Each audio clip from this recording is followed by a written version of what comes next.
Hi everyone, welcome back to my channel Achieving Alpha, and in this particular video we are going to talk about portfolio optimization a quant way, and whatever we discuss in the slides we are going to understand the implementation using Python. So basically two things before we start off. First of all, this is not an investment advice, so you should definitely consult your financial advisor before making any investment. All of this is only for learning purposes and you should treat it that way. And secondly, that basically some of the stuff in this particular video could be a bit of a technical jargon, and if you are not very well versed with stats and if you don't have that domain expertise, it could get a bit of a tricky to understand the terms, although I will try my best to explain the terms in a very simplistic manner. So with that being said, let's begin the video. So, portfolio optimization is a very common problem that most hedge funds aspire to solve, and it can be done in many different ways. So, you can find tons of research papers available which you can go through if you are interested. That's exactly what a quant researcher does at a prop trading firm or a hedge fund. But yes, we are going to talk about one of the ways, which is Monte Carlo simulation, and it is one of the most simple ways of doing it, and that's what we are going to focus on in this particular video. Now, what does this thing mean and what is the exact meaning of this particular term? Don't be bothered by that. I can give you a formal definition, but that will do nothing except for scaring you. So let's not go there. We'll try to understand what it is and we'll see how we can do that using Python. So as an investor, the first question which I want to ask you is that what is it that you desire the most? Is it high returns? Is it low risk? Or you want an optimal balance of both? Now, people have different behaviors, and based on that, someone might prefer higher returns, but that comes with a higher risk as well. Someone might be a conservative investor and would prefer investing in instruments and asset classes which have low risk, and someone would want an optimal balance of both, which is what most people aspire. So, this is what we are going to talk about in this particular video. Now, the next question which comes is that how to measure the optimal balance between both the risk and the returns. So there are a lot of metrics for the same. We are going to talk about one of these in the subsequent slides. And yes, one of the most common metrics to measure the risk adjusted return is the Sharpe ratio. Now again, this formula might look a little bit intimidating to those who don't have a lot of affection for mathematics and equations, but don't worry, it's a very simple formula. So essentially, Sharpe ratio tells us that how much of a return you're getting for each unit of risk that you are taking. So this formula basically gives you that in the numerator you have this RP, which is this expected return of the portfolio or the investment. This RF is the risk-free return rate. So if I talk about India, this could be the 10-year treasury note from the Indian government. For the US, it could be the 10-year bond yield and so on. And if I talk about the denominator, which is sigma p, that is basically the risk or the standard deviation of the portfolio returns. So again, Sharpe ratio defines how much of a return you are getting for per unit of risk that you are taking. So that is a very good way to measure your portfolio's performance, because annual return is not the best way to measure a portfolio's performance, because annual return could be because of a lot of reasons. It could simply be because the market was in a fresh bull run. That's what we have been observing. So you can see that in the last 1 year, everyone who has bought literally anything has made very good returns. But the thing is that we must also assess the kind of risk that a person is getting into if he is getting these high returns. So again, incorporating the risk becomes very important. Maybe we don't appreciate that as a retail investor, but trust me, the big hedge funds and the prop trading desks are very much concerned about the risk they are taking for the return which they are achieving. So this is very important. Now let's talk about what values can a Sharpe ratio take. So a Sharpe ratio greater than 0 means that you have a decent investment. A Sharpe ratio less than 0, it means that you have a really poor investment, and it's better if you invest your money in risk-free assets like bonds and FDs. So that should be better. And a Sharpe ratio of greater than 1 is a very good investment. So to sum it up, we can say that higher the Sharpe ratio, the better it is. So let's have a look at the next slide. So what do we do then, and how do we perform this Monte Carlo simulation exactly? So we'll start with a list of some random stocks that we want in our portfolio. So these random stocks could be after making some fundamental analysis or basically choosing a filter, or it could be your favorite stocks in which you want to invest. What we are trying to solve here is that what percentage of your money you should allocate to which stock in your particular portfolio. That's the ultimate thing that we are trying to solve here.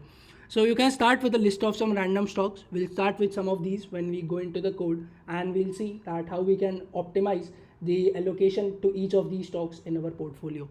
So we start with the simulation and we assign some random weights to each of the stock in our portfolio.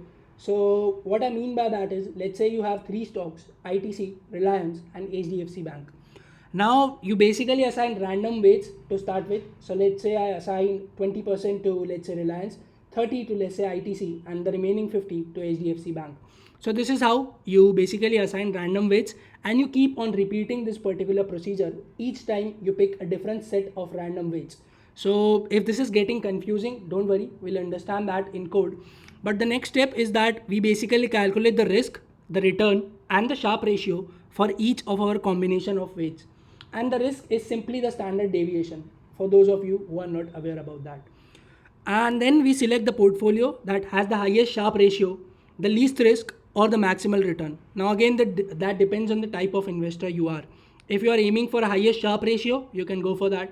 If you are a conservative investor and aiming for the less risky portfolio, you can go for that. Or if you are someone who can afford to take some risk and want maximal returns, you can go for that particular portfolio as well. So what is going to be our end output? So this is going to be our end output. As discussed, we are going to have three set of optimal portfolios depending on the type of investor you are. So we'll basically discuss one of these and then we'll jump to the code. So if you want a maximal Sharpe ratio portfolio, and if you started with these stocks, that is Reliance, HDFC Bank, Infosys, TCS, ITC and Bajaj Finance, these are going to be your allocated percentages to each of these companies. So if you want to create a portfolio worth rupees 1 lakh, basically 47% of that goes to Reliance, 10% of that goes to HDFC Bank and so on. And then again, these are the respective optimal portfolios for maximal return and for the minimal risk. So enough of the slides, let's go to the code and try to understand it better way. Alright, so here is the notebook and yes, let's begin.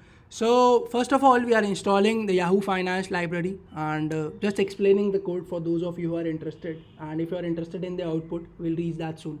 So yes, we are using the Yahoo Finance API to pull the data for our stocks. We are basically using these common libraries in Python that we use for any data analysis task that we do, that is NumPy, Pandas and all of this stuff. So once we import the libraries, we are basically choosing some set of stocks to begin with. So you can replace these with your own stocks if you want. And you can basically pick up these stocks as per the fundamental analysis, or maybe some stocks you want to invest your money in. That's totally up to you. So we start off with these 6 stocks, which is Reliance, HDFC Bank, Infosys, TCS, ITC and Bajaj Finance. So we take the data for 10 years. So basically we start off with 2010 and we have the end date to be 31st of December 2020. And this is basically the number of simulations which you want to do. So how many portfolios do you want to create? Of course, the more number of portfolios you opt for, the greater the computation time is going to be. But the more number of portfolios you basically try to simulate, the better results that you will find the optimal weights for your particular type of portfolio. So let's keep it to be 5. And the risk-free return rate is, I guess, close to around 6% as of now. So that's what we have set here. And then basically we download the data for all of these stocks. So let me show you that. So we start the code here and then let me just show you how does this percentage returns data frame looks like. So this is basically the percentage return for each day starting from 2010 towards the end of 2020. This is all percentages. If you want the exact values, so you can get something like this. So this will give you the exact stock prices from 2010 to 2020. But we are interested in percentage values, so let's keep it like the percentage change. So this is what we have. Now I did tell you before in one of the previous videos as well that the stock returns are kind of normally distributed. So we can have a look. So this looks like a Gaussian curve. Although this is not exactly normally distributed, to test that you have a different statistical test. But let's not go there. That's not the topic of this particular video. So we basically define 4 lists here. Again, you don't have to be bothered by this particular code. this is nothing, and you are basically going to be concerned about the end output or how we are doing that. So as I mentioned, we basically have the 5 portfolios. So ideally you would want to do this more, maybe 5,000 or 10,000 times to get the optimal weights. But as of now, let's keep it 5. And we are going to generate random weights for each of these 5 portfolios. And then based on those random weights, we are basically going to calculate the return that we talked about, the risk and the Sharpe ratio of that particular portfolio. So if I run this particular thing, you will see that we had the 5 portfolios and we had 6 stocks in each portfolio. So corresponding to each stock, you have a weightage, and each row basically here is a different portfolio with a different weights. So this is what we can see here. So these are all randomized, and if we were to calculate the amount of risk, the return and the Sharpe ratio based on these 5 random weights, you will end up with 5 portfolios whose performance looks like this. So you will basically have the Sharpe ratio, the risk, which is nothing but the standard deviation, and the return. So now you have these things. So basically we can identify the minimum risk portfolio out of this. So if you want the minimum risk portfolio, you would have to make allocations like shown here. So you will allocate like 4.25% of your money to Reliance, 23% to HDFC Bank, and so on. But 5 simulations are way too less. 5, I only did that just to ensure that you are aware that how do these weights look like. So let's try to do this for a much larger number. So let's try to do 5,000 simulation with different random weights and try to see what sort of results do we get.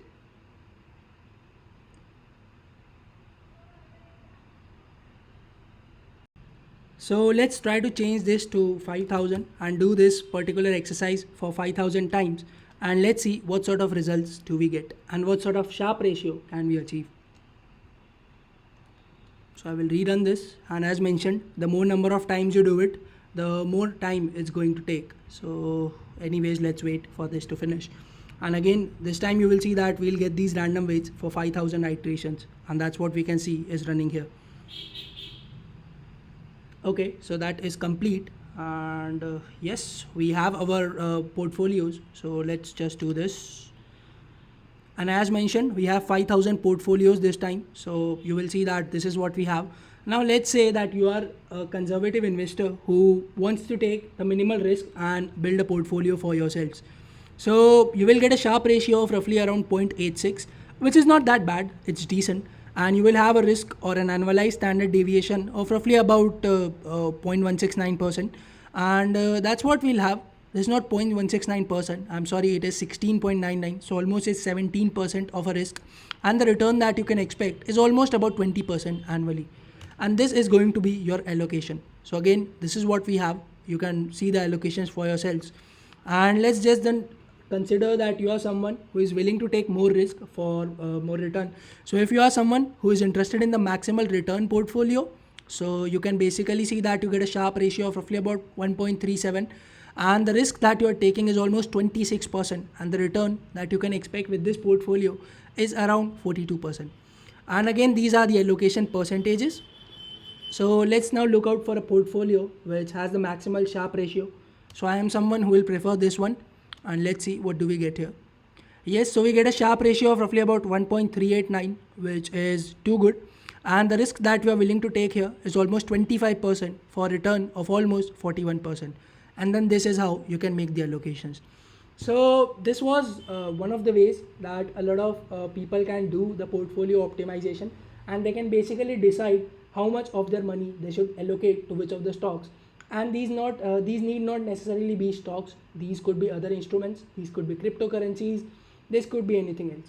So this is what we see here, and I think this is very interesting to have an overview of a quantitative way of doing things.